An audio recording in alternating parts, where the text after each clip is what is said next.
Welcome back to Weekend Warrior Workshop Do It Yourself, where we get things done. Today, I'm going to show you how I took my 1940 bathroom from this to this. Join along with me to see how I did it. When my wife and I bought our 1940 3-bedroom 2-bath house, the house was originally a 2-1 with the raised foundation. A previous owner added on an additional bedroom and bathroom, and by the looks of the style, it was probably around the 60s or 70s. So this bathroom here is our original 1940 bathroom that our kids share. We have 2 girls and a boy, and they share this bathroom. As you can see by the picture, it's very narrow. The lower cabinets are not your typical depth you'd see in a modern home. They're only around 12 inches deep, which if you compare that, those are around the upper kitchen cabinets that you'd see in a modern home. The way the sink protrudes in the room, it made for a very tight squeeze. If you can imagine that one day, when my girls grew up in their teenage years, having 2 teenage daughters share this space getting ready in the morning, well, you'd probably lead to catastrophe if you can imagine. I know this is first world problems, but I knew this was a remodel that we needed to take on. We needed to update this bathroom.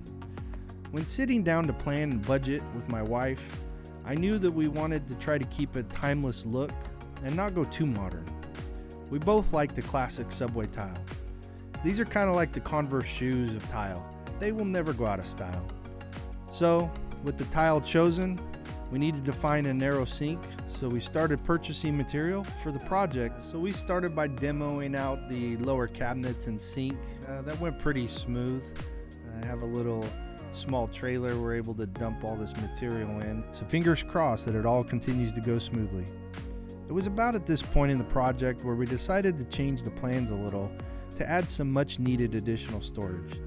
Since we could not add deeper lower cabinets as they would stick out into the room too much, we opt to stay with the same depth. So with that, we decided to add an upper cabinet that we did not have before. With this, it created an issue.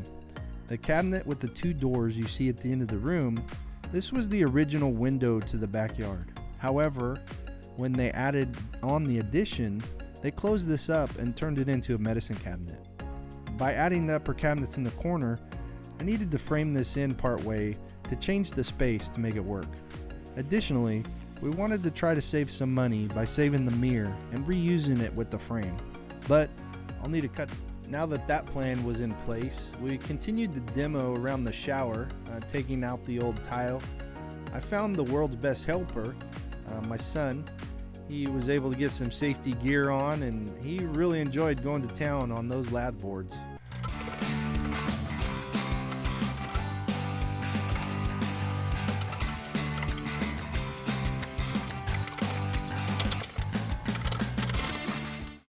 Well, once again, we did a little cleanup, taking that out to the trailer.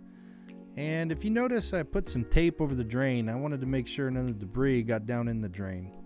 Now that all the lath is off the board, you can see the exposed portion where the water valves are. Looks like at some point, a plumber came in, did some work, and then patched it back up with sheetrock. Well, with some more demo needed to be done, I called in my trusty sidekick, who was more than willing to help and jump in, as long as he got to have a hammer in his hand. Well, he went to town on that floor after showing him a few things, and he had some fun.